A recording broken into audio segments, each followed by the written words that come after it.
how to put it in words.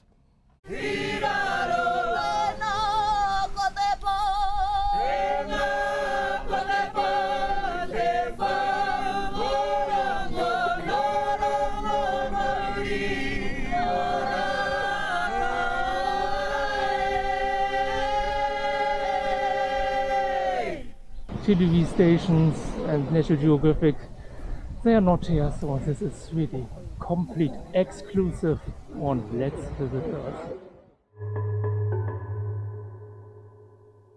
How to put it in a video what I experienced in the last 3 days. It was not just an event, I think it was like a journey for me, and I don't really know where to start. Everything started when I arrived in Auckland. Here I was looking for a camper van and met Wilmu and his wife Anna.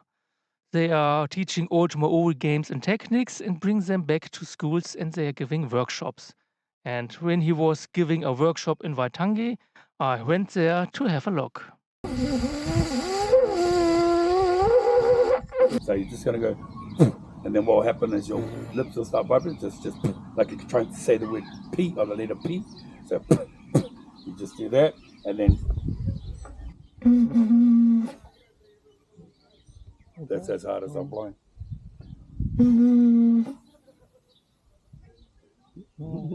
To initiate the sound. Because there were minors and young people at the workshop, I was not allowed to film it, but I still got some insights into Maori culture. And if any part seems too long to you, you can use the chapter function and skip to the next section. What was your name? Joe. This is my rākau. Te ingoa tēnei rākau, e māmangu. This is tānei kaha. From my maunga, one kainga. These are tui feathers for a native bird of New Zealand. It's been fire hardened, so it gives it strength, gives it resiliency. This is not a taiaha, this is a koikoi. So before there was weapons, there was we had an instrument called a ko, which is an ancient shovel. So if you picture, there was a little peg that came out to the side. There was a ko. So you'd use that to dig. When we had to defend ourselves, break it off, you have one sharp end. So this is called a koi. Koi meaning sharp. And this rākau is a koi because it's got two sharp ends. But we've got the tinana, the body here, and then this is the huruhuru, or the feathers, or the hair. Once the body is flattened out into a blade, and you have a upoko here, or a head, then it becomes a taiaha. So this is in between a digging tool and a fighting weapon. This rākau is the one I use for a lot of my mahi. So karakia, kaupapa like this, I'll bring this. It's a kaitiaki. You'll see it dug in the ground most of the time, and I use that like an umbilical cord or connection back into the whenua to remind me what the kaupapa is, to pull me back. So when we are in these spaces at the workshop, you can end up going on big journeys, but you always got to remember to come back to the kaupapa. So most of the time this will be dug in somewhere, hence the ends had it. You'll see that these feathers, they're not beautiful, because this is a mahi rākau. This is one that's made to work. It's not made to look choice or to look beautiful. It's made to work. So if you see a taiaha and it's all raggedy and it's all worn down, that's the taiaha you need to watch out for, because that's the one that gets used all the time. You see all these nice pretty flash ones, those are usually stored on bookshelves and are just there just for show. So don't ever look at a rākau and judge it on how it looks and think, wow, if it looks flash, they must be dangerous. No, the most dangerous ones are the most rugged ones. The ones that are used all the time, ones that have taken on the Māori of all the mahi that person's done. I've done thousands upon thousands of hours of karakia with this rākau. I've hit people with this rākau, but it's always taken care of me. So I love to let people play with it, touch it, use it, because I know this rākau will look after them, because this is what I created it for. So yeah, te ingoa o tēnei rākau, the name of this rākau is Māmangu. Mangu meaning black, Ma meaning as like an intensifier. So yep, it's definitely black. Fire hardened, so over the flames of the wood from my maunga. So we had some manuka wood that I had taken off the maunga, and that was at my house, and I just fire hardened it over the flames. So what that does, that takes all the moisture out of the rākau and then hardens it, so you can barely bend it. And because it's tānei kaha, it's a very, very natural, very, very hard wood, very light, so really good for quick strikes. This one is tānei kaha, so very, very hard to find tānei kaha. Doesn't grow everywhere, only grows in a select few areas. But yeah, this one is off my maunga, down in a place called Whananaki, which is on the east coast here, probably another maybe 80 k's down the coast. So the feathers, most of the time they're used for distraction.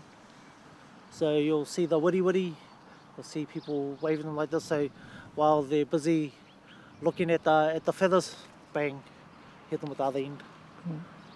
Mainly a distraction thing. But then your rākau starts taking on the characteristics of the feathers you put on there. So this is tui. Tui is a very quick, agile bird, beautiful songbird, native to these bushes here. They are the black bird with the white feather underneath its underneath on its korokoro, on its throat.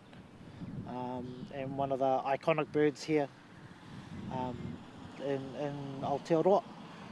Other feathers that people have used, other native birds such as what's the most? Our pigeons are really, really good ones. Hard to come by. Kukupa, our eagles. You'll see our seahawks. Those are real cool ones. But some people, they'll go get rooster feathers, they'll go get turkey feathers, but I was taught that whatever feathers or huruhuru that you put on your rākau, then your rākau takes on the characteristics of that bird. So for me, tui, very agile, very quick, very fast, and sings beautiful songs. And at the workshop, I heard about a special event. So everybody's welcome to come if you want to be here for that. Yeah. I only heard an old traditional boat is coming and they go out with a canoe to welcome it, and I thought, okay, sounds interesting, maybe I can make a video out of it. And so I arrived there Friday in the morning. The boat for the ceremony is just the beginning, stay tuned. Yes, then I realized that I'm not the only one filming there. There were suddenly TV stations coming up and there was a bigger group. Small interview, what you're doing. Small interview? Yes. I don't know if I can tell you what I'm doing. It might be a secret. I'm sitting here with my gear and there are the co-workers from National Geographic. They have a technician for the tone, they have a cameraman, a director, and also I've heard more people will come. They also have editors for the videos. I'm doing everything by my own. I'm all these jobs in one person, so I think that's a good reason to support me with a subscription, with thumb up, with comments and everything. because I bring you to the really cool locations, and I will bring you even to other more interesting places than even they do. So support this channel. I need your help. Thank you very much. Meanwhile, they're here with 5 people. Everybody's connected with a headset, and yeah, I'm doing it completely on my own. Well, then I already heard noise on the street, and I saw people with paddles going into the direction of the canoe and tried to capture a few pictures. Today we're commemorating the 40th anniversary of Hokulea, which was a voyaging canoe from Aotearoa that from Hawaii that arrived in Aotearoa, New Zealand 40 years ago. It was the first craft that was using traditional navigation and sailing schools, which replicated the stories of our ancestors that our people came here on purpose with knowledge of the stars to guide them. So it's all the recreation of that, remembering that, and since then we have several ocean-going canoes that use traditional navigation that were built in New Zealand, and we have our own navigators now that relearnt the art of traditional navigation and traditional sailing. Aroha mate, I gotta go.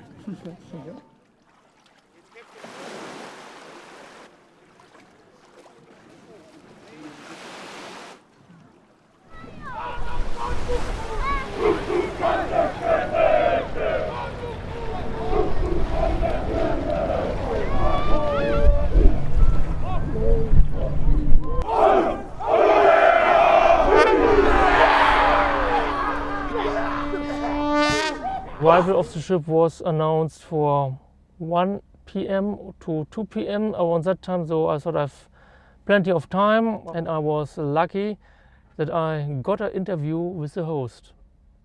Yep, kia ora, ko Ngāti Kawa, tōku ingoa, no Waitangi ahau, Ngāti Kawa, Ngāti Rahiri, te mata rahurahi oku hapu. Yeah, just introduction, I'm the chairman of Te Tiriti o Waitangi Marae. Grew up here. Our family are descendants of the chiefs who signed the 2 sacred covenants that were signed here, 1835, Declaration of Independence, He Whakaputanga, and Te Tiriti o Waitangi, 1840. So our families are direct descendants of those chiefs, and we live here to look after the place and the people. So all the big decisions were over there, Taurangatira, the place where the chiefs gathered to make, or to hui, have a meeting, discuss the kaupapa, and they made all the decisions there. So that's a significant site for our people who live here. But then they went across to the current treaty grounds and they signed the document over there, both documents actually. Yeah, today's a special day. It's the event's called Te Hirihiri o Te Rā, and that's about that ancestor right on top of the house there. It's our tupuna, our ancestor Te Rā, and he is a shining light. And so that's what Te Hirihiri o Te Rā is. And there's a kohatu on the corner over there of the fence that was left here in 1985 by the Hokulea. And today is the 40th year celebration of that significant occasion back then. And we're welcoming Hokulea, Hikianalia, and our Hawaiian whanaunga, Ngāti Rua Wāhia. They're arriving here in about an hour or 2. Ngā toki mata whārua, our Waka taua, Wokanu, is already on the water. They're paddling out there, chanting. You can hear sounds of the haka. And they're going to lead the Waka haurua into the bay here and onto the beach here in Waitangi. And then they're going to gather up down at Taurangatira, and then we're going to call them all the way over here. to receive a warm welcome from our elders, our kaumātua, and our families who live here. So it's going to be I'm really excited about today, and remembering all our connections as kin. We're all related right through Te Moana Nui a Kiwa. So today's a really good day to showcase our culture and our indigenous ways of thinking, and to celebrate kaumātua elders who were here way back in 1985. Sir James Henare, who was here to welcome Hokulea back then, and he gave them, or bestowed this, I guess, a privilege upon them, called them the sixth tribe of Te Tai Tokerau. And that's where the Hawaiians and their tribe Ngāti Rua Wāhia was born. And so we're here to celebrate our kaumātua who did that, along with, he was sitting alongside our chairman of the time, Tupi Puriri. So he was the chairman of our marae here back then. And then there was also some encouragement for people to revitalise or, I guess, revive the traditions of celestial navigation.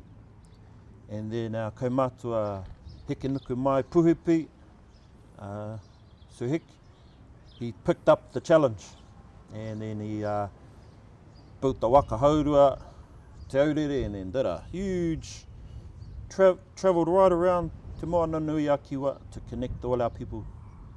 And that's an amazing journey that he did, and all his mahi. And so we're going to acknowledge them tomorrow and celebrate their legacy and all the great mahi they did. And we're the next generation, who's following along their footsteps to help that kaupapa grow some more, and then hopefully inspire our next generation to get involved and to maybe become the next generation of navigators, and to go out there onto the moana and to, connect again. And hopefully, there's an opportunity for our youth, our rangatahi, tai tamariki. Hopefully they can connect with this kaupapa, and maybe one day we'll do some cultural exchanges. Maybe our people can go over to Hawaii and live over there for a little bit with the family in Ngāti Rua Wāhia, or all those other families and islands, and get some experience about how they live, learn about their customs and their traditions and their way of doing things, and then hopefully they'll send young ones over here as well to learn about our Māori way of life, and learn about, I guess, our ancient traditions and customs and rituals and ceremonies. So that's a bit of an aspiration that we're hoping will happen one day. So we can talk about that while we're here today, tomorrow, and in the morning. Actually, tomorrow morning, 5 a.m, is a new carved pillar that Ngāti Rua Wāhia have put in place to replace their old one. They put one here in 1992, and we've just replaced it, and it's going to get unveiled tomorrow morning, 5 a.m. So it should be a really, I guess, be quite a bit of an emotional time. Having a new carving is going to be here long into the future. So it's good. It's a symbol of their people, and it's good to have it here in our home amongst our ancestors who are also standing side by side over there. 5 a.m. is pretty early for people, so they've got to choose whether they go back to bed or wake up and come and experience this once in a lifetime moment. So I wouldn't miss it if I was, especially we're living here, get to be there, and we can tell the stories to our mokos that we were there. We saw it, we witnessed it, we were all part of it. And so, never know, our mokos in 100 years time ago, that was my tupuna, he was there. And so that's a pretty cool thing to think about. things said in history books about Māori, and yeah, they think that we were poor and they think we were savage and those kind of things they say. But you know, I got a different point of view, because when our ancestors arrived here 1,000 years ago, this land was rich with resources. We had the biggest trees in the world. Birds were just, you know, everywhere, galore. And then the sea life, mammals, you know, and food everywhere. We had, you know, seafood, kaimoana, we had fresh water, we got resources for houses. We had actually a lot of abundance.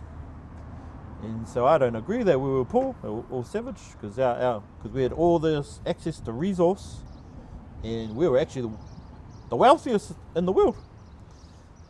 So yeah, I like to remind people of that our indigenous peoples had wealth and had resource and had abundance, and because of that we could survive easier, and we were actually very well off.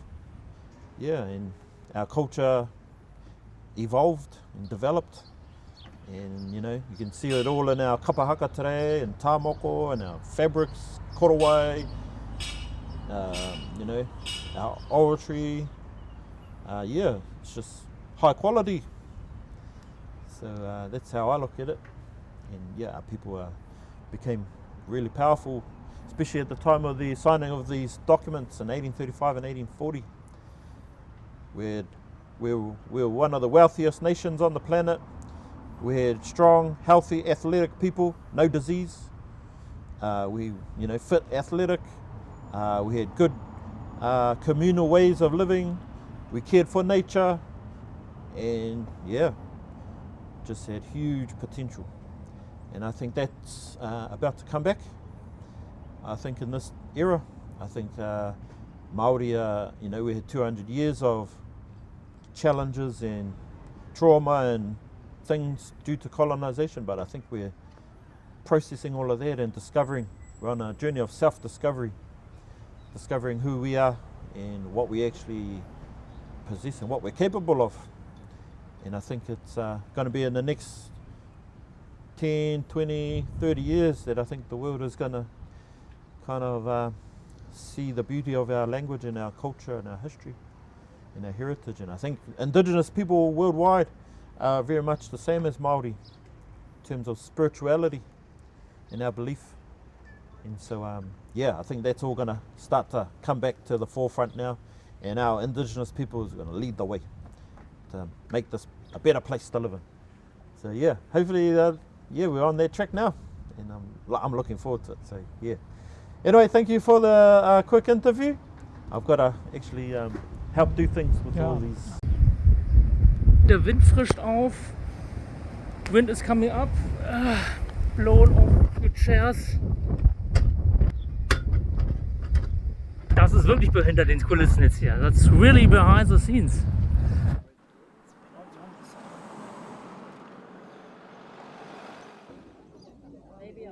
I'm here for TeKarereTVNZ. Yeah, TeKarereTVNZ. Just waiting for the Waka to come in. I could see some people coming over. They look like Hawaiians. I want to make video about the people here. Interesting people. Also of you, for example, maybe a normal day in your life, what you're doing at the television station.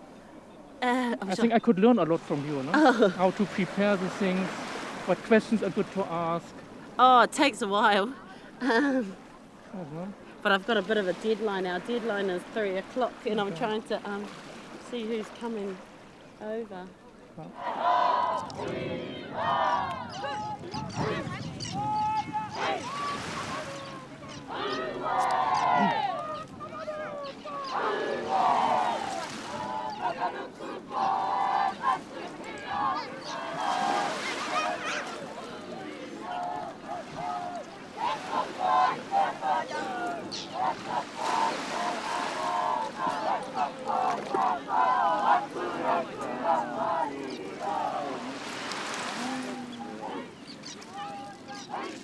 Okay. O tēnā, he ha te kaupapa o te rānei? Te kaupapa o te rānei i te Mō mātou nā tuki mata whaurua. Nā, kua whāte koutou no te unga mai o tēnei waka, I whakarauora mai ngā kaupapa kaumuana ko tō brother, prata. Teina. Teina, pērā, tētahi o ngā kaumuana tuatahi o Aotearoa kia whakarauora mai tēnei tikanga. Kōrero kia mai mo te tupunga ake o te kaumuana ki Aotearoa. Te wā tūtaki ahau ki nai noa, e noho ana hui poi hākana I tera wā. Ka hoki me hau ki te kau, ki te krihi me tōku whānau, me o mātane whānau. O koe te wā kia tāua I te rangatira. Joe Conrad, kapene o ngā tuki mata whaurua, hongi. Tēnā koe. Tēnā. There you go. Okay. What have you told her? I've been standing on there for an hour, 2 hours, and I'm trying to go to the toilet. Okay. No, I didn't say that. I didn't say it, but I told her that. She asked me the question, how were we involved in all this? So my involvement started way back in 1983, when I came back from Australia. I was living there and finally met Naino sitting and talking to my dad. I came home for Christmas, and after we learned what he was after and what he was seeking, and Mao and Pinky, he asked my father, you have 8 sons. We would like one of your sons to be a part of this journey and part of this rediscovery of the Hokulea is doing around the Pacific Ocean. So obviously Stanley, my younger brother, was the one that was selected to do the voyaging canoe and be a part of it. And I'm also part of the Ngātoki, the Wakataua, and where do we see this kind of, I suppose, culture with the, and I think I'm very proud that, I think the greatest thing that way back since 1985, the landing of Hokulea here, and the seed that been planted in Hector, Uncle Hector, so Hector Busby, and what he had done to work with those people like Nainoa and Pinky and Mao, and how the explosion of this building of voyaging wakahaurua canoes has happened all around the Pacific Ocean. Now some of our countries got 5, 6, 3 or 4 of voyaging canoes all around, and Ngāhira Mai Tawhiti has just come back from Samoa. The amount of navigators that are now learnt and being taught, and I don't think that tradition will ever get lost again like in the past. So I'm so proud that at the rediscovery of using celestial navigation and all that, and it's now deeply entrenched in our cultures, and that's a great thing to the dreams like Mao and Naino and those guys have given not only Aotearoa, but the whole goddamn Pacific Ocean. Everybody knows now, and where our people knew where they were going. Our people had the engineering skills, and we weren't like what the books wrote about us. We knew who we are, and we still know who we are, and this strengthens all indigenous cultures around the world if they follow us, Polynesians or Pacific Ocean sailors. That's it. Thank you. I think the Polynesians are the best navigators in the world. No? Yep. Are they ready to go? Okay. Thank you very much. No? Is it okay if I put you and interviewing him a few moments on my video? Oh, yeah, should be okay. We're speaking Maori, eh? Yes. Yes, that should be alright. Okay.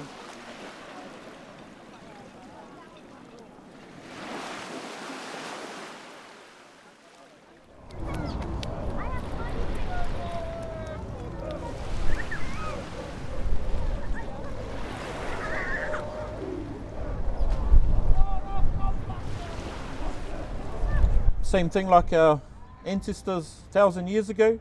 They didn't have a compass or any technology like what we got now with a GPS. You know, people use that a lot today, but 1,000 years ago, they were great observers of nature. You know, they understood the stars, where they're positioned, any time of the year, and they're able to use the stars to find their way around the biggest ocean in the world. And then, you know, yeah, the winds, the bird migrations, whales, yeah, all the debris floating around, and they're actually experts at understanding how nature works. So I reckon that's pretty cool. I reckon, yeah, all that's been passed down to these ones who are I would say they're the best in the world too. Yeah, so they're still doing the journey. But I think one other thing it shows, because there's a lot of people in our country who don't even know about that history. You know, Māori, we definitely know about how our ancestors had the most advanced marine technology in the world. Conquered that ocean way before Captain Cook and way before all the Europeans. So our ancestors were elite and experts, pros. They were just amazing. And so it's really, really glad that the current generation today have learned how to do it all and putting it all into practice, that knowledge that they carry. And so that's just, yeah, amazing. It's just, yeah, got to give them a lot of credit for them putting in the time, investing the energy to keeping it all alive. So it's just, yeah, we got some of the best. And so, yeah, hopefully the next generation can appreciate that and, yeah, take it all on board. It's, eventually, all this generation are going to pass away, and who's going to be the next to step up? That's the big question. Who's going to carry these traditions on our behalf once we all pass away? And who's going to carry that legacy on? That's really what we are here for today, to help encourage the young ones to get involved and be part of it. Okay, it's here. And over there, they will land, I think, and there will be small ceremony.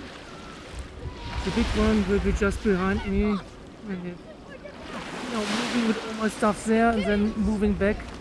It's too much. Wow.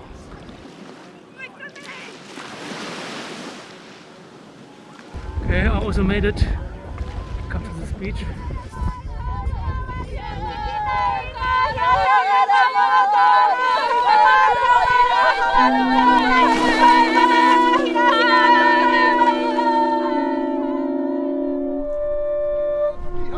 Toki kuru patu patu maha te toki nei, I aua mihi maha te toki nei, I aua maha.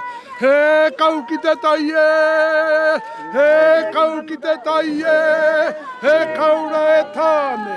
O iwi kau I kaua, o kaua kai kua ana, o kalani kaulele I iwi. Ua ku I kahi. Maui o papa I kani au. O ha ho kai au kala kaua e hua. Mua e hiwa, marama o hana he. E poliko. Ua hiwa ole. Amoho heino. Amoho heino, ka hoko ke le pono he. Aba. Ola wai ka honua aina kau I ho le moku o hi ia kano e au he akua. Ko ka mapu leo kani. O ha ko ha. Ka huli ki lau e a lana me he maala. Ka huli ki lau e a lana me he maala. Ka muri atu ka tāhainga atu tētahi kōrero. Ka hoke atu te mihi ki te rangatiro o Hawaii ngā kōrero hakaotia.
also there. There were speeches, dance and music performances. And yes, most of the speeches I didn't understand. It was in Maori language, yes, but it seemed to be that there's also a good portion of humor in the speeches.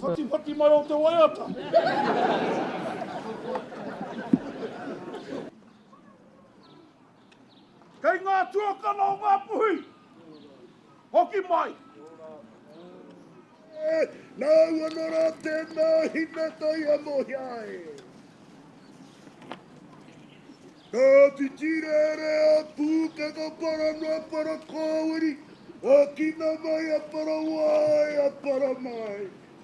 Tuana te whenua a tifati te moana.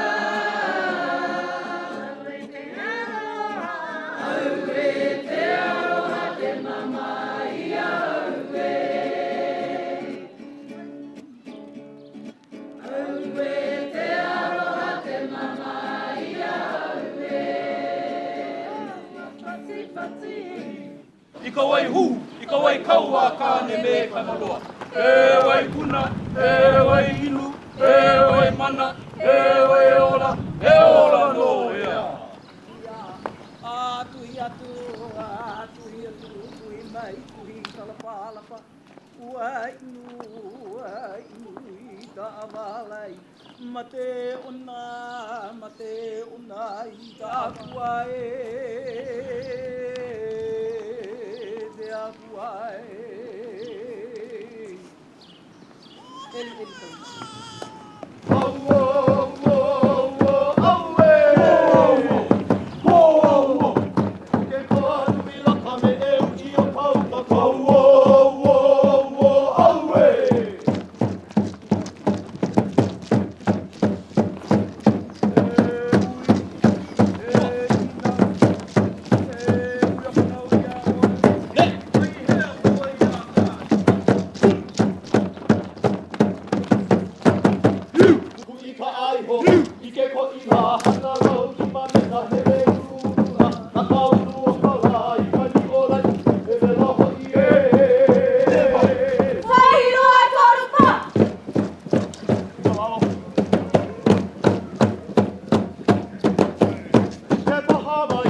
In the performances that you saw, the young men and women in the yellow and gold wearing, they really were talking about our tradition of wa'a, and so the men were bringing down these huge logs, carving them out, and making them into double-hulled canoes, and then the women were doing what they were so good at, is gathering the pigs, the dogs, beating the kapa, the clothing, to prepare for the voyage ahead.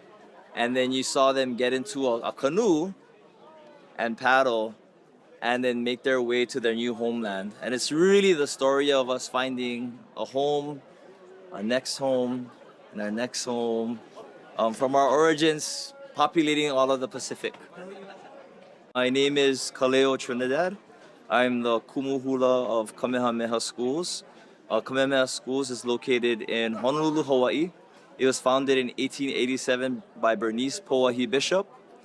She used all of her lands to build a school that now has 3 major schools, one on Oahu, one on Maui, and one on Big Island, and 30 preschools all of her lands, all of the monies that come in from those lands go to educate Native Hawaiian children.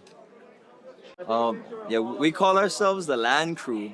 So we're the ones that fly in, and then we come and then we meet with the people and the Marae, Marae, and we get here before the boat does, and we prepare for them in advance, and we help them culturally, we support them culturally, and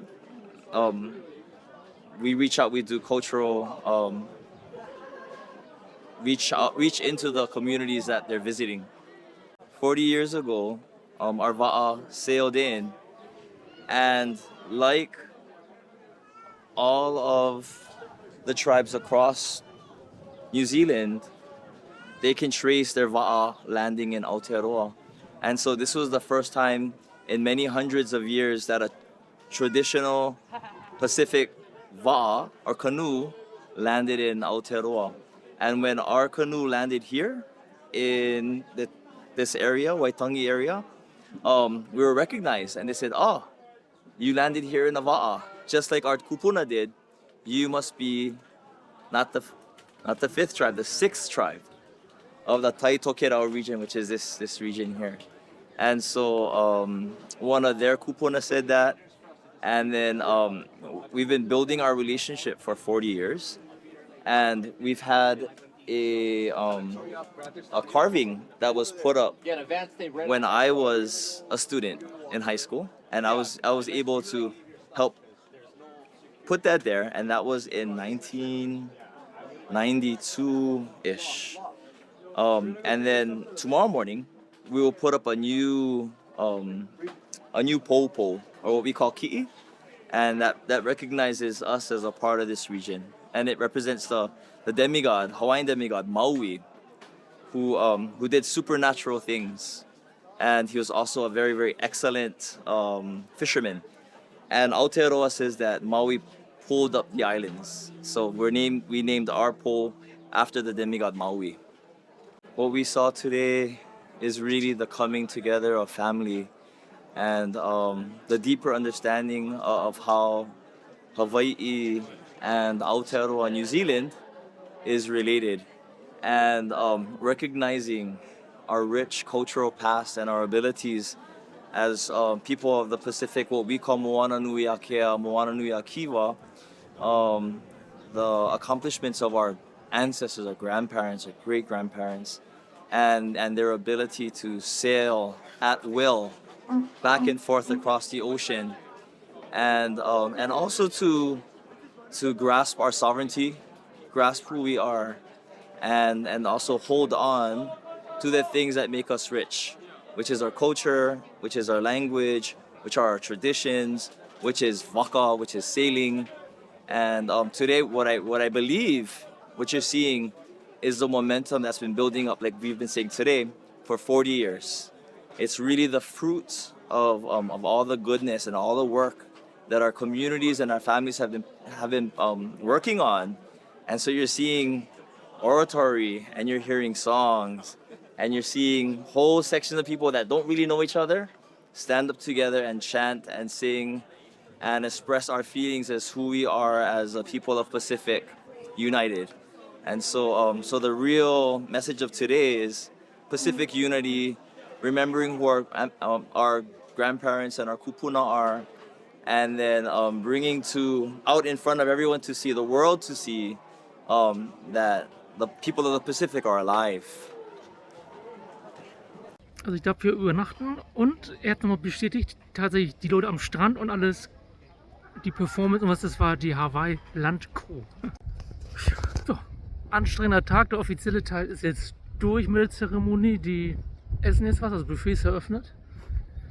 Walking around and then there was yes, the woman, yes, so nice food inside, go in, you have to eat something. And then I said, no, it's not for me, I'm only a spectator.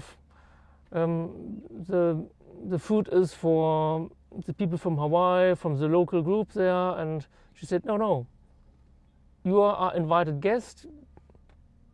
And then, no, go inside, eat it. You are also invited to it.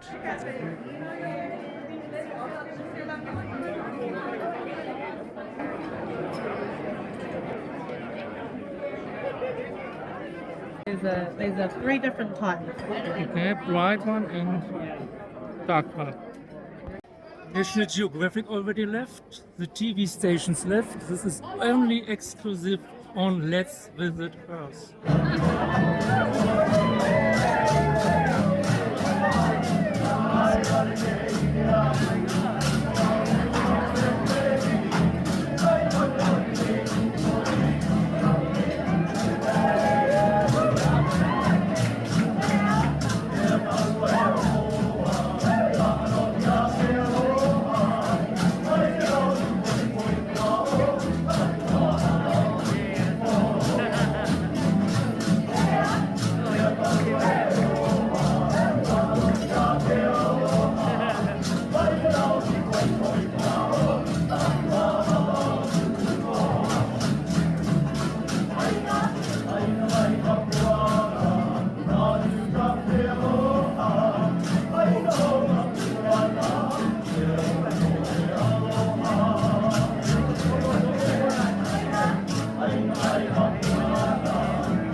Yes, good morning. It is 4:30 in the morning and the ceremony is not completely over because they will put in half an hour or less than half an hour pole over there. So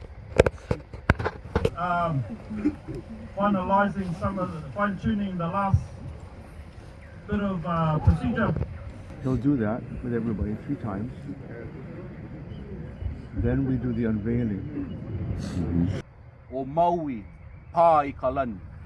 E o lelo pū kākou, Maui, pā I ka lani. Vai ka inoa kia poupou, o Maui, pā I ka lani. O vai ka inoa kia poupou, o Maui, pā I ka lani.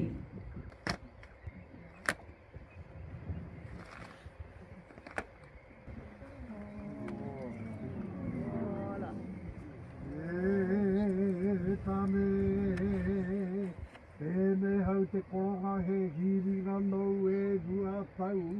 Kapakapa ki roa tai horo nukurangi. Hiki hiki tu ana ki te papa nei o tānei tūtaki nai ki te pō uri uri ki te pō tango tango. Ai kana kauna kauna kene. Titira ki ngā tai o tangarau.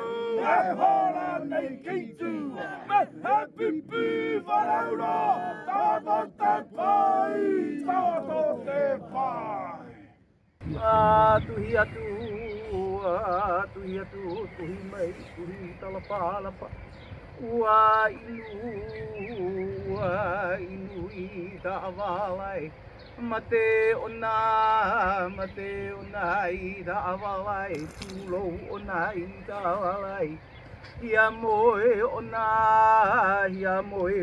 I ta awalai. Ala mai ona I ta awalai. And nobody knew what was happening. So I take the privilege and honor to formally welcome you all here this great and auspicious morning as we bore witness to the unveiling.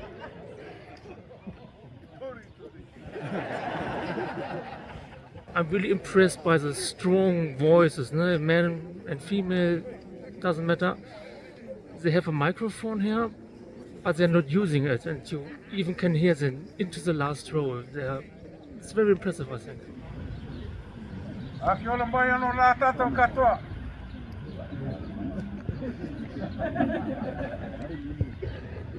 It's a hard life being under these fellas over here. Hako ko te hea tō leo, e konei rātau, e wakaiti a tātou. Nō reira tērā koutou.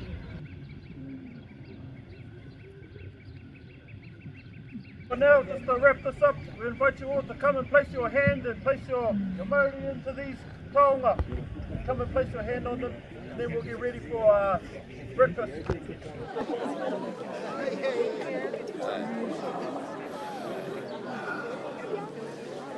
Wari tānaha, te nani tānaha ka moia Thomas Harris, Tamati Harris, and that's the Uri made this. E rima. Yeah, a Peter, yeah. Yeah, pretty big cope. In 1835, for the signing of He Whakaputanga, in 1840, for the signing of Te Tiriti o Waitangi. The rangatira gathered here to make all those important decisions. And so I just thought I'd let you know what this is a site of significance for us here at home. So a bit of kōrero behind all these popo, and this was unveiled way back in the 1990s when Māori Marsden was still around and did the karakia for this. But that's just a brief kōrero before I kindly invite you down to the whare kai. Breakfast is ready, so just head down and into the dining room. Te ngākau aroha. Ka pai, hara mai. Good, we'll continue at 10 o'clock. And now breakfast. That already was the point where all the television stations, I think one was still staying there. And that was the time where I have seen National Geographic for the last time. One of those I typed by myself, so that the people from National Geographic didn't make.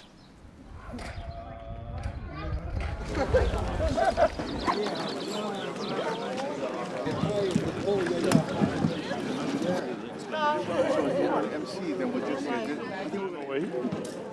stand away. Ooh, those stand aways was out here. I'll tell you, Matu, stay away. Runaways. Runaways. You know, stand away.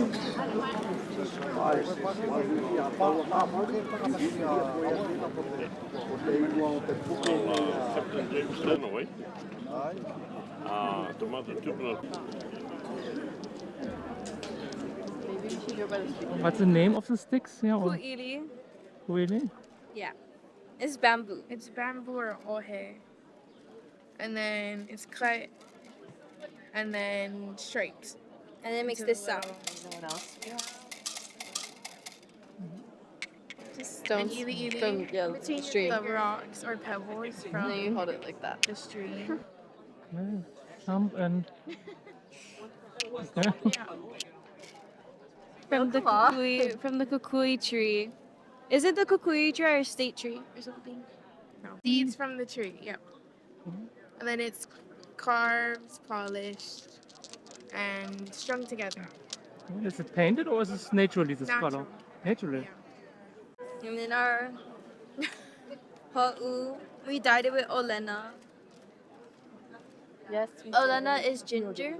Yep, it's yellow, but we dyed it with ginger. So that's how it got its yellow color. And then our lepo'o are made of hau.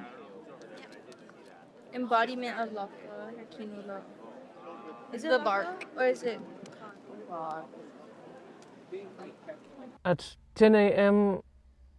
other ceremony started. No? Also there were speeches, and I think the second day was for me more interesting because there was more speeches in English language.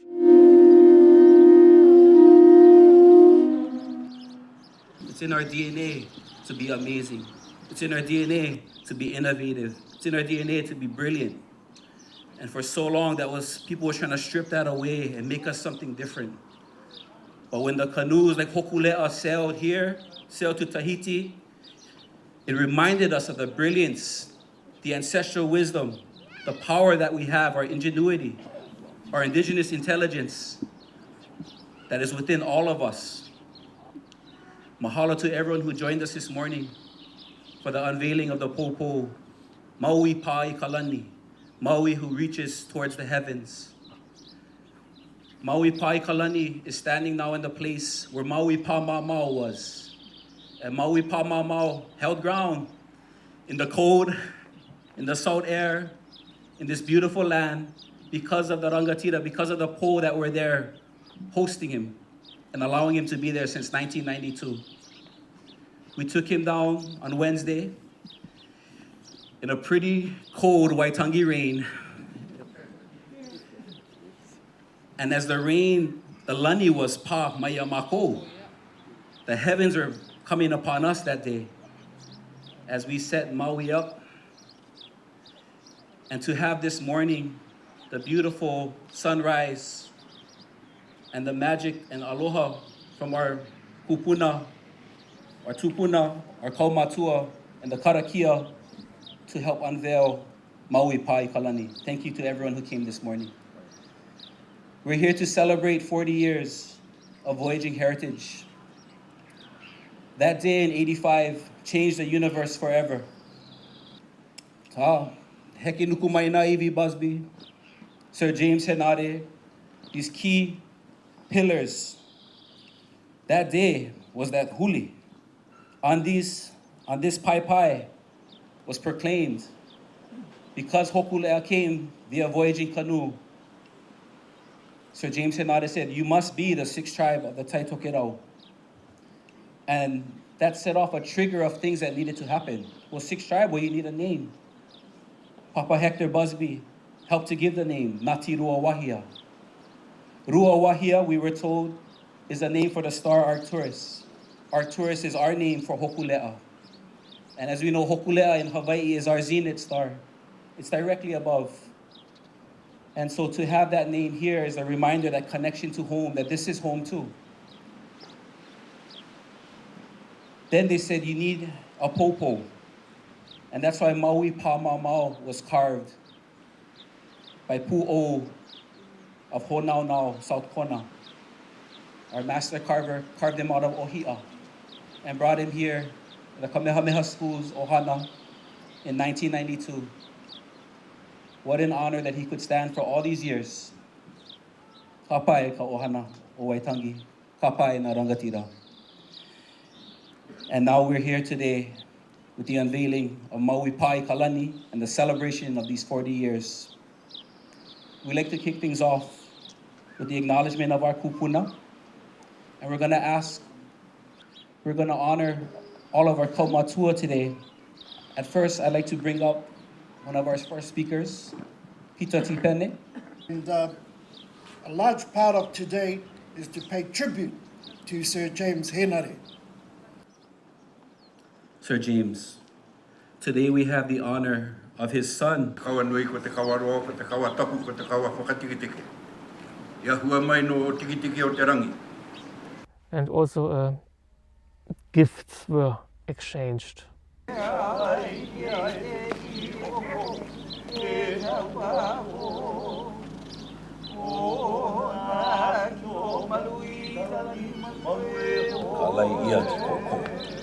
I Jordan Suzu.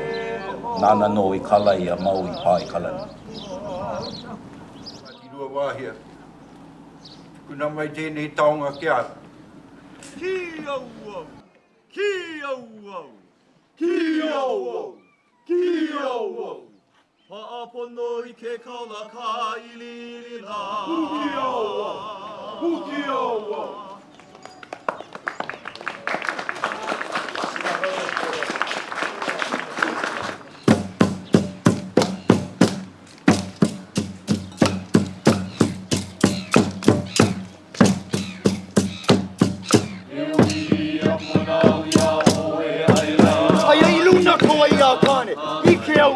Ike au ele ele, ike au pano pano.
Waihi hako I ka wai pulu e lola, nolu e hulu hei ka palai. Nuana e ka oe a ka wailai, wai ola I a kau I ka opua.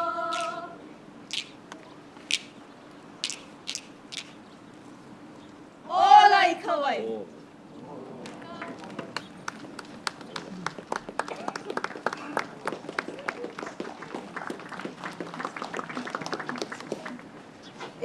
Ka ia ela, hoka ia ki kanoa, ku ke ka hei tapu. Oho ka ailani ka aina ola. At this time, we invite forward Nainoa, Bruce, Lita, Lehua, Kaleo Manu Iwa, Archie, Kala, Peia, Tui atu, tui mai, tui kalapalapa. Wa inu I ta awalai. Mate ona I ta awalai. Tulo I ta awalai. Te atua te atua Eli tau mai.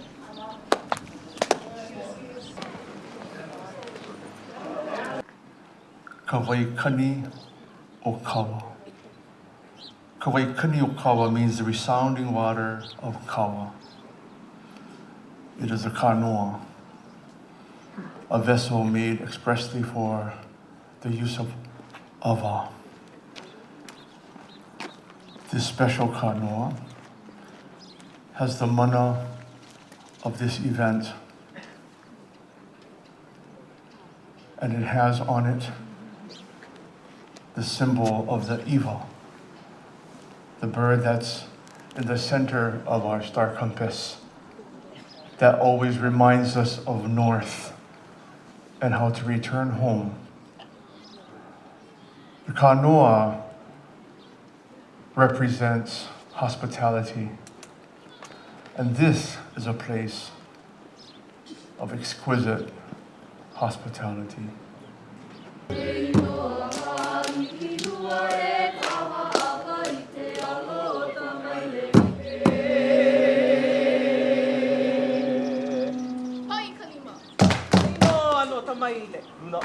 I ke aloha kupono a maikai o ke ia hale nei.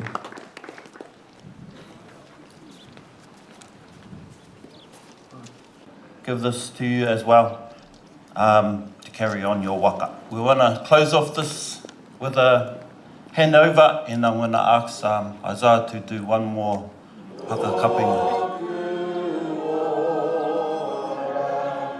Kia tātou katoa, te ata whai o tō tātou wari ki ei Hōkūleʻa, me te aroa o te atua e te whiwhinga tahitanga ki te wairua tapu. Ake, āmene. That was officially part of day 2. Even after that, also supper, everything, and I had again a lot of time to talk with the people. I also talk with some people from Hawaii, sitting there, have nice conversations, relaxing together, and everybody was very, very nice. And I was talking with the other group, and they asked me if I'm part of this event, and I just said no, because I'm external. And then, why are you here? How you came here? And then I told them my story, and then, hey, you're here by invitation. Don't tell that you're not a part of this. You are a part of this. You're invited to be here, and yes, that was very nice, and I think it's a great honor that I'm not just here, that I'm also allowed to say that I'm part of this event. That's really something special, and it's a great honor. Thank you. It's day 3, and I'm on the way to the next ceremonial event, and yes, I think that's much more cooler than everything before. So stay tuned. Oh, I'm so happy that I can go there. Okay, let's go. Yeah, but not with this one here. Yeah, morning. Welcome. I'm right? Okay. Yeah, you're alright. Okay.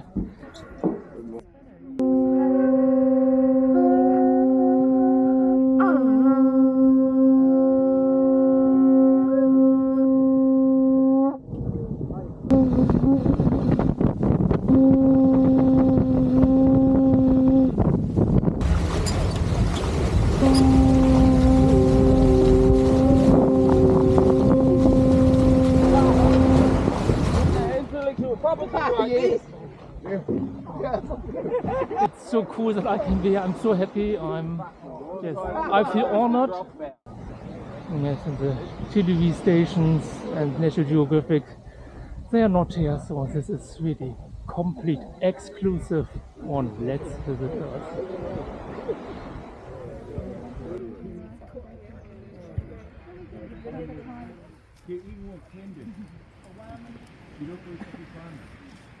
The grannies are supposed to be here for a very brief time. Our kupa was to farewell them as they go past the island, but also we sort of managed to negotiate with them to get them off the Waka, but they haven't got much time. They've got very limited time frame. They actually have to be in Auckland, so we kind of intercepted, and they were quite humble in agreeing to our tono to come over here and connect to the history of this po here and this whenua with the archaeology. James is over here, got all that. If you want to have a pātai or you've got something to ask him, just have a little bit of a wānanga on the side. The fella can tell you a lot of things, and yeah, just ask him about the archaeology here.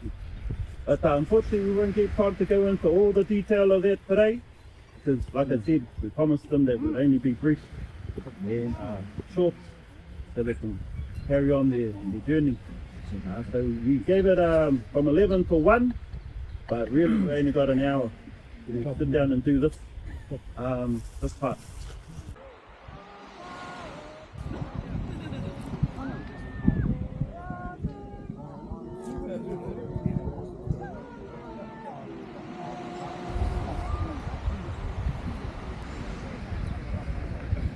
Yes, I don't know how to find the right word for this. Yeah, for me it's a very big honor, and I'm very thankful that I can be here, and it's a very exclusive and also private, intimate thing, so I also want to experience for myself, so I didn't put all into the video, only a small bit of it, because I want this experience for myself, for my own, and I want to experience for me and not through a lens. But I will give you a small sneak peek in all of it.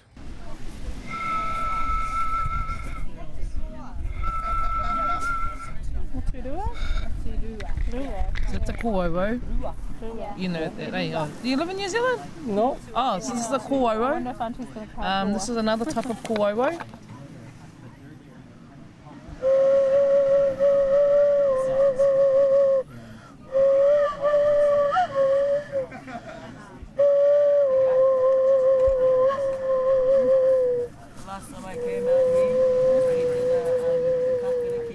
So kōwauau, 2 holes usually, or you can have holes on the side. It's a 3D printed version. There was a pair of something So on the kōwauau. just down there. And this is a putorino. So this is putorino, and it talks about the moth. This is a cocoon, and it's usually about this big. The cocoon. This is a bigger version. And when she builds her cocoon, and she's inside, and then she pops her head out the top, and does a mating call to the guy.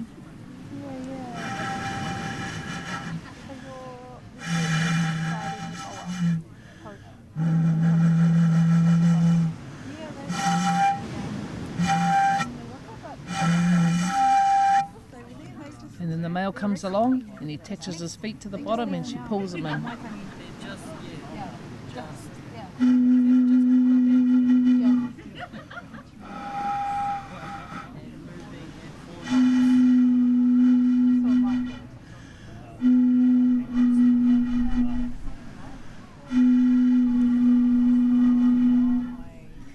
then they mate, and sounds like it's gonna be a quick she one gets hungry anyway. while she's hapu, while she's pregnant, and so she kills him, and she eats half of his body, and then her children come. She bears her children, and she has her children, and they eat the other half of him, and then they come out of this hole. And this is the one for the tamariki or the children. Our babies are looking for. Over there.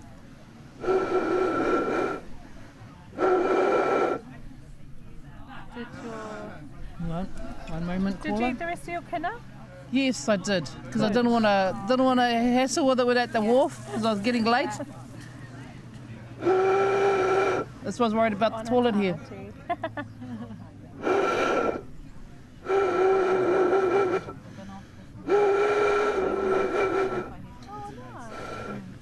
And I almost grabbed the moko. I was like,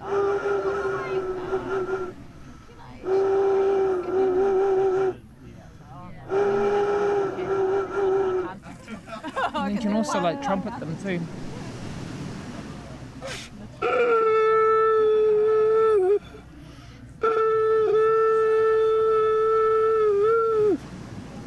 And yeah, that's the Putorino. And this is only in Aotearoa they have this. There's nothing like this in the world. Only this is the thing that's like, what do you call it? See what they're all looking at over It's there. Aotearoa.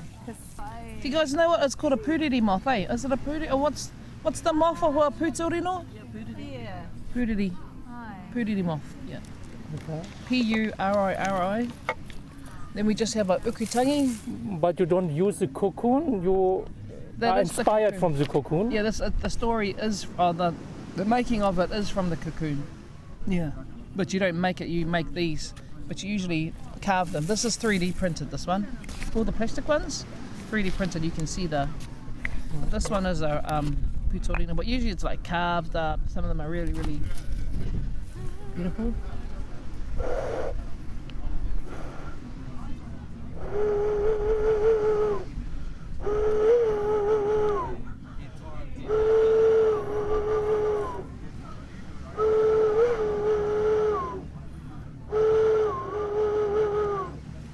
The story is inspired by the cocoon.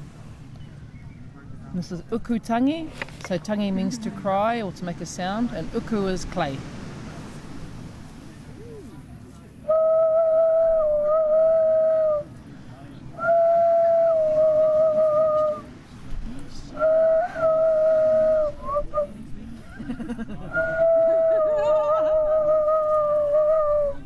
And I always feel like it's a cry, like a sobbing, like a wailing that women do at a tangi, at a funeral.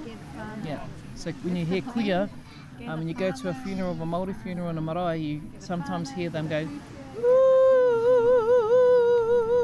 and that's the tangi or the cry of grief.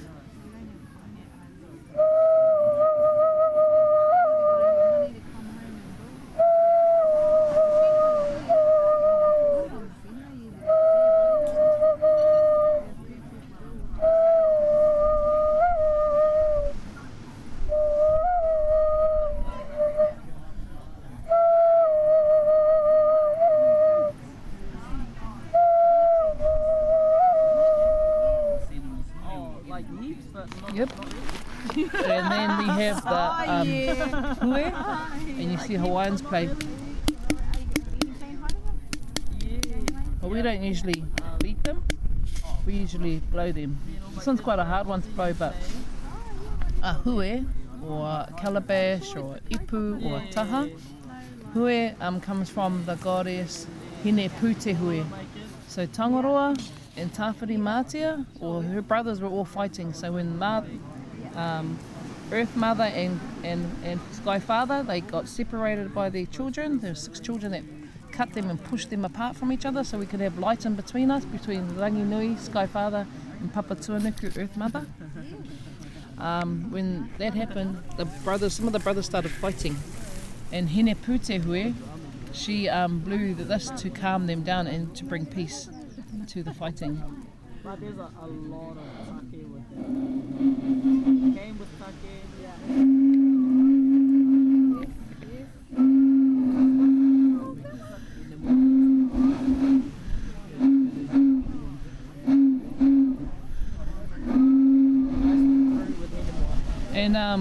Sometimes you can get bigger ones and they have a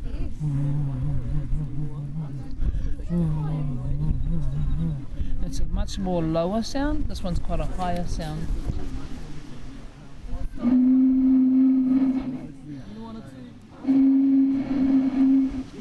Yeah. It's made from a dried pumpkin, I guess? It's a gourd. Yeah, so it is a green kind of like similar to the pumpkin family, but not a pumpkin, it's a green thing. And they can be that kind of shape, or smaller, or even tiny, like this big. Can have like that big, or even smaller. And those ones you cut the lid off, and you put it on a string, and you swing it around. And it goes, yeah. That's all I have. And then there's the poi. The poi were first made out of raupo, which is swamp grass, and harakeke, and these are plastic ones, and wool. We use them now for kapahaka. Women use them.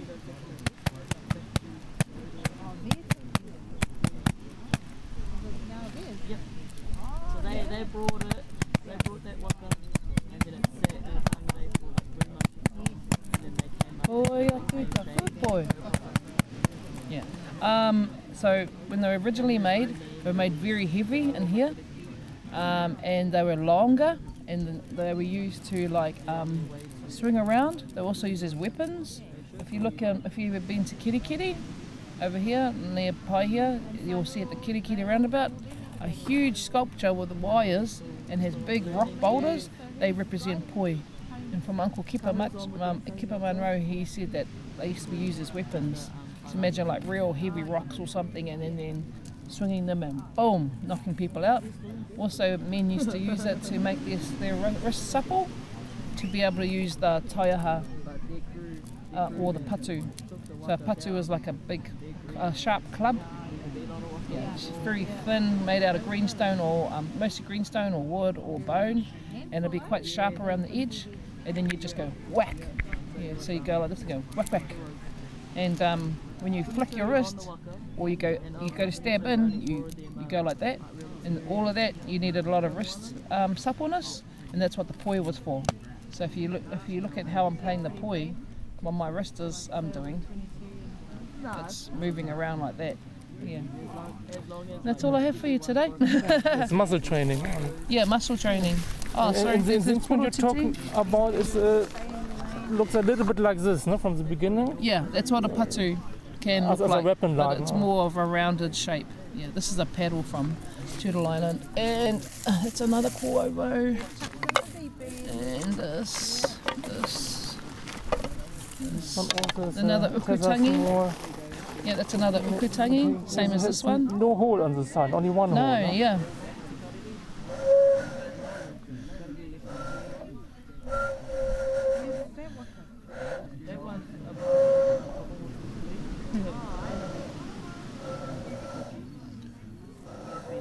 Oh, it's not happening today.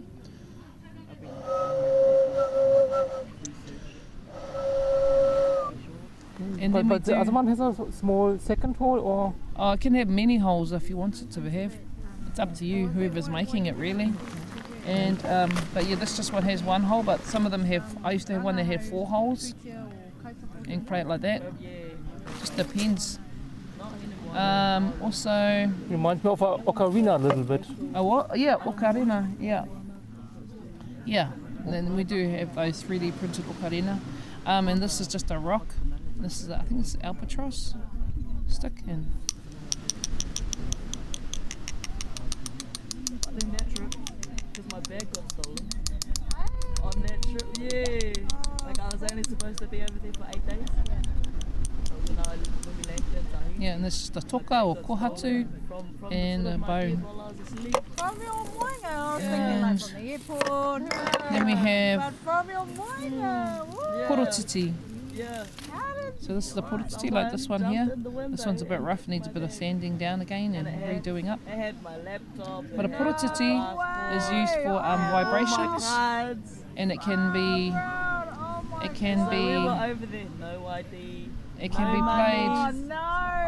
Hey fellas, I'm filming over here now.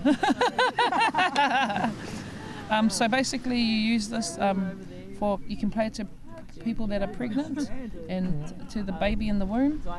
Also it can clear your mare or clear your congestion if you're a bit phlegmy. And so basically it's porotiti.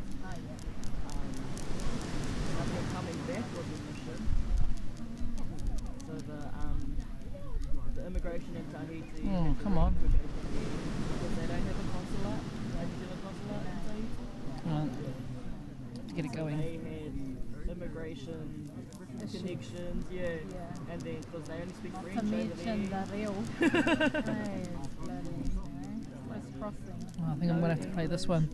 A few of these are duds. Made at home. They have to be quite symmetrical in order to work properly.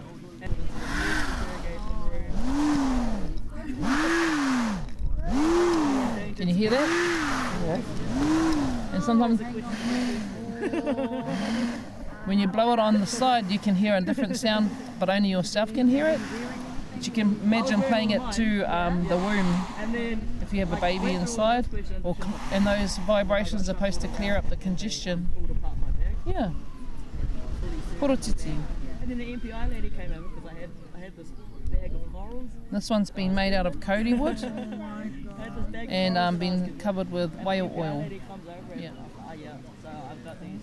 My name's Selena Angela Bursich.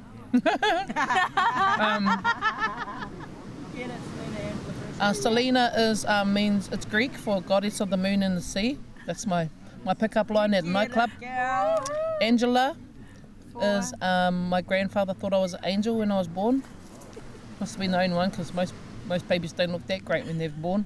So so I got named Angela. And Bursich is Croatian. I'm from Hōkūleʻa, Croatia. Never been there. Just been to Croatia recently, but not to Hōkūleʻa, which is an island of Croatia. Yeah, that's my name. And I'm from Hokianga. I live in Mitimiti. I'm an art teacher and I teach education for sustainability. Hey, hey, hey, yahi ho, yahi ho, hey, hey, yahi, yahi, yahi, yahi ho. Hey, hey, hey, yahi ho, yahi ho, hey, hey, yahi, yahi, yahi, yahi ho. That's the Warrior Woman song. You can. They played it a lot when we went over to the Healing Our Spirits Worldwide. Nice. And the lady that composed it, she was in the river, and then it came to her while she was sit in the river. Wow. Yeah, and a lot of women sing it, and then they all put their hand up at the end and do this on the last verse. That's amazing. And I think they do it like 6 or 7 times, the repetitive thing, but they do it with a drum as well. So a big skin drum, dum, dum, dum, dum. The drums that they have, So beautiful. yeah, so that's from the Musqueam tribe, Indian Musqueam band. Yes. That's what they were called, yeah. The Musqueam Indian band. We're like, you just call yourself Indians? And they're like, yeah, that's our thing, and we're a band. I said, oh, okay.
Kia rahi ana koe a mātou e whai ana I te aka ka tapu ki ngā wha.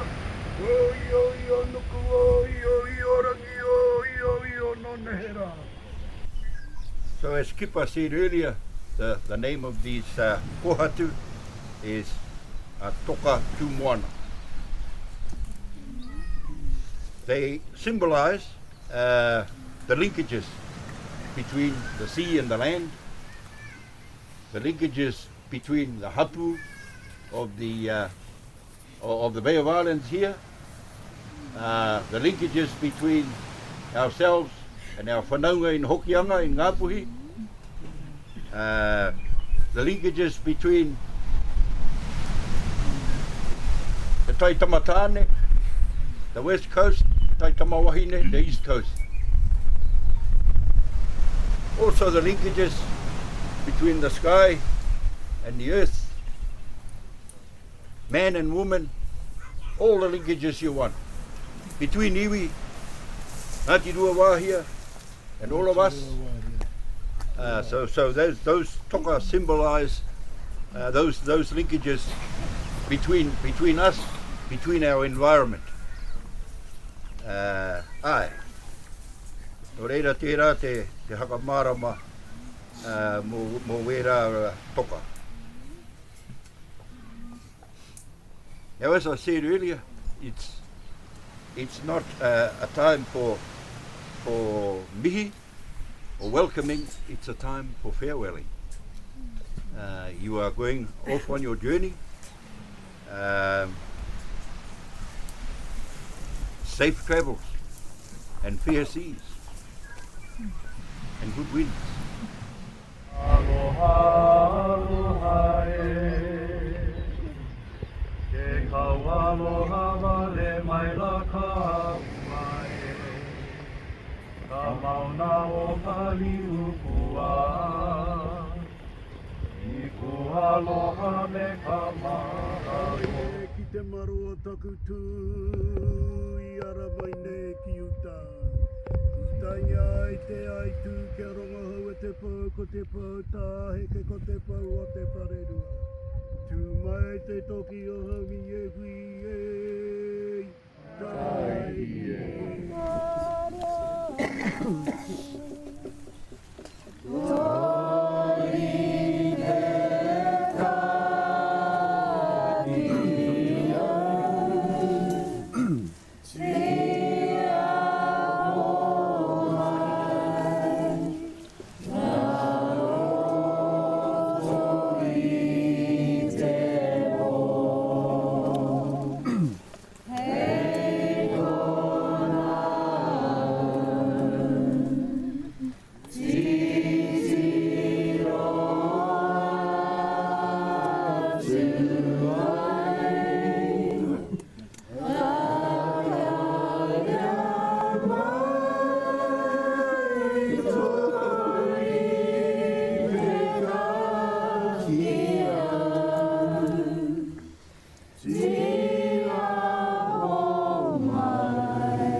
Kia ora. Awesome. And we'll just get one more. Yeah, I'll take a photo. Oh, go in there, mate. So, before I show you my personal and private and emotional highlight of the event, I'm already working on the next story. And as you can see, I travel in New Zealand, but I'm doing in my own special, unique way. And I want to share it with you. And I want to bring this channel to a higher and better quality. I'm doing it completely alone. It's too much for one single person, so I need your help. And you can support me with a subscription so that I can build up a team in the background, so that I can bring you to more interesting, more exclusive places. Yes, for me personally, this event was much more than I can show you in the video. It was a lot of about the nice conversations I had at the campfire in the evening with the crew from the Hokulea, with the people from the Maori tribe, and I want to say thank you to each single one. And yes, in one speech it already was mentioned, it is a place with great hospitality, and I only can confirm that I was allowed to stay there for 3 nights, was eating, was allowed to use the shower, was allowed to film it. Yes, even 3.5 weeks now after it. I still don't know how to bring the story good to you, because for me personal, it's not only that what you can see in the videos, it's yes, the nice chats I had in the evening at the campfire with the crew members, with the people from the Maori tribe. Not everybody wanted to be filmed, not always the camera was running, and I also learned a lot of things beside it. About the carvings, they are more than just decorations. Each small detail, there's a big, huge story behind it. I learned something about the, yes, connection of the people there with the environment, with the nature. I want to say thank you for every single person there on that event, and it's nothing what I can put in a video, especially what it is for me personal, and yes, and even 3.5 weeks after the event, I don't know how to tell it, so I will leave the stumbling I had there 3 weeks ago, saying in the camera then. It's a moment where I realized for myself how special it is that I can be in that place, and it's a very private thing, yes, like family, and I was allowed to be there. I could take part of this, and this was a moment where where it felt for me like being part of that family.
Rātou mā, uri ho o rātou waka ki tua nuku taurua, ki hau ki te hoki mai, rātou ki a rātou. Au ki te hono ki te tātai hono, a tātou hiko e tonu ana ki runga te mata o te whenua ki a tātou. Pēnā koutou.